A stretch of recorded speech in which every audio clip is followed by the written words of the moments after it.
Ladies and gentlemen, boys and girls, welcome again to this exciting video. Today I want us to talk about Moses Kuria. Moses Kuria is in Dubai and was expected to be in the country today.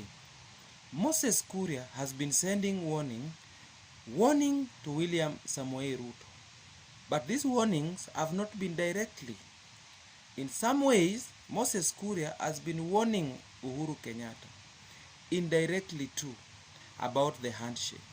Moses Kuria said the other day that how the handshake was put together had so many questions to be asked. But in other ways, he confirms that Azimio and the handshake has been the best thing for this country.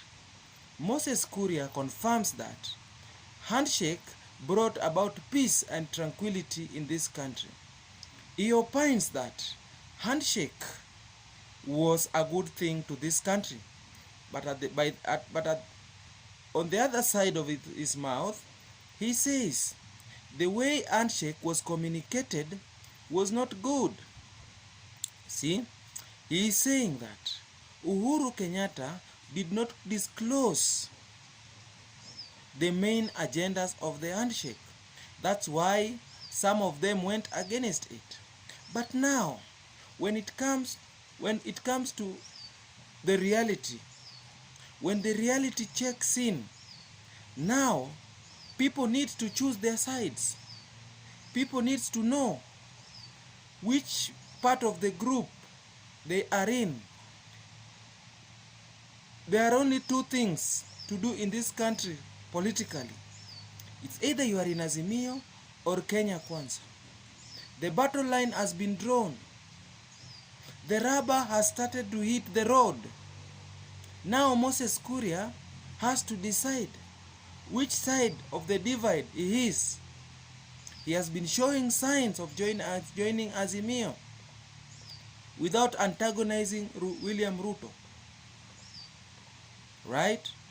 Moses Kuria is candid in his talks. He doesn't want to antagonize also Uhuru Kenyatta. When it comes to party politics, Moses Kuria has his own party. I don't know the name of the party. But if you know the name of the party, maybe you can comment below and tell me. But at the end of the day, what matters is, which side of the divide will Moses Kuria be? Moses Kuria having his party, he needs to join a coalition.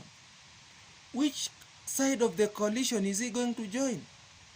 According to the latest reports and interviews he has been making, Moses Kuria is showing signs of joining the Azimio.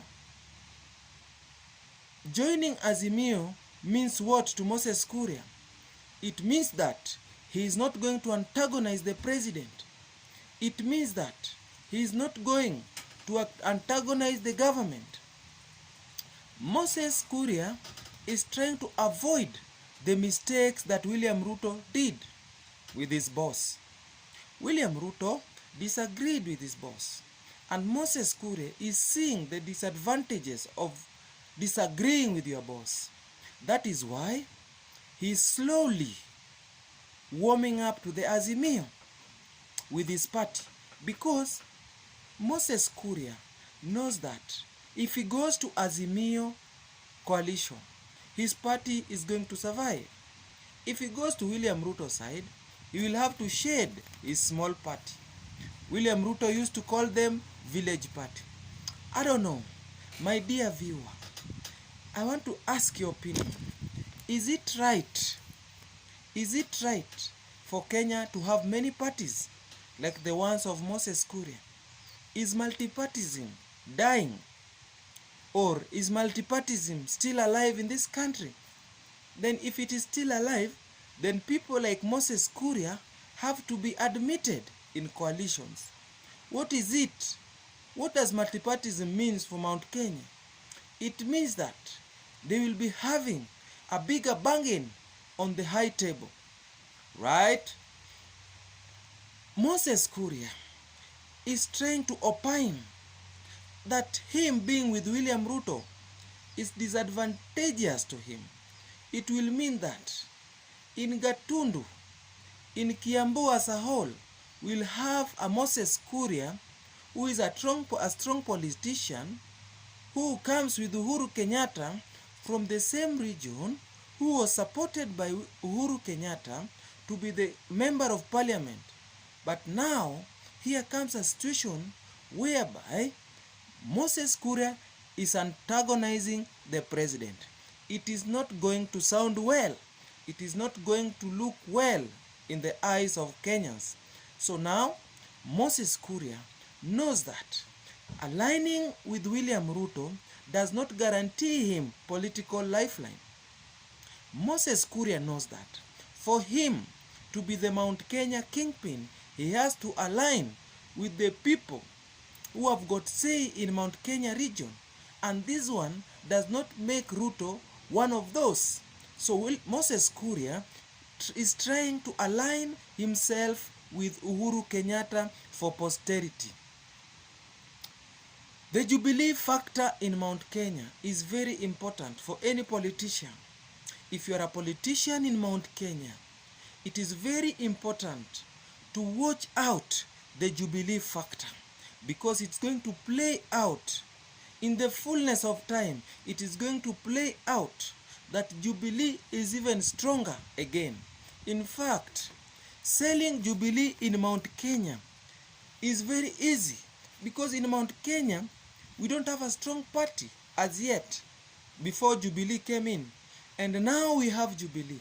Moses Kuria is trying to see the possibility of even going back to Jubilee, or as a matter of fact, trying to see if his party can fit within Azimio. Then he will be a friend. He will be a friend to Jubilee. So Jubilee factor is very important. If you're looking at Jubilee as a dying horse, I'm very sorry for you, because Jubilee is going to get a good funding from President Uhuru Kenyatta and the government itself. Jubilee is the ruling party. The government cannot allow Jubilee to die. What does this mean politically? Moses Kuria does not want to antagonize Jubilee in its stronghold. The meeting between Moses Kuria and Uhuru Kenyatta, with Raila Odinga included, means a lot, right? It took Raila traveling from India to Dubai to meet Uhuru Kenyatta and specifically Moses Kuria. What does this mean? It means that anything that was spoken about in Dubai is very important and will chart the next move for Moses Kuria. Right? My dear viewer, don't take Uhuru Kenyatta simply, because Uhuru is the president of the Republic of Kenya and is the party leader of Jubilee. So the meeting between Moses Kuria and William Ruto was a coincidence.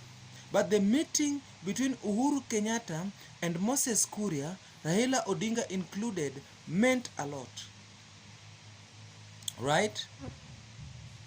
The Raila wave in Mount Kenya. Moses Kuria is beginning to see a move in the Mount Kenya region towards Raila Odinga. So, if Raila Odinga has been campaigning in Mount Kenya for the past 3 months, and there is already a wave towards him, what does this mean? It means that in fullness of time, things are going to change in Mount Kenya. Mount Kenya politics is going to change in the next coming months. In fact, the strategy employed by Uhuru Kenyatta is kind of working. The Sagana 3 is coming.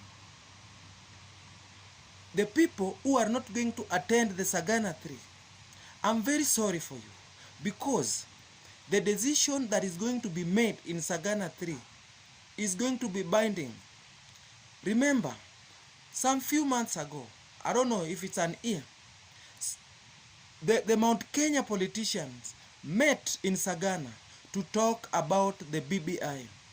If you look at the BBI passage, Mount Kenya region passed the BBI overwhelmingly than any other regions.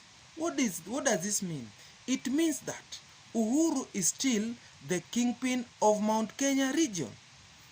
So if you are writing Uhuru Kenyatta off, I'm very sorry for you. My dear viewer, it's very important to note that Uhuru holds the instruments of power. And politics is about interest. Politics is about the interest of your region. The moment you walk away from that, then you lose it. What does this mean? It means that Uhuru is charting the way forward for the Mount Kenyan politics in future. Right? So, Moses Kuria is slowly on his way to Azimio. I stand to be corrected. I stand to be corrected because all of us are human beings. Right? And if you bumped across this channel for the first time, please subscribe, like, and share. Thank you so much.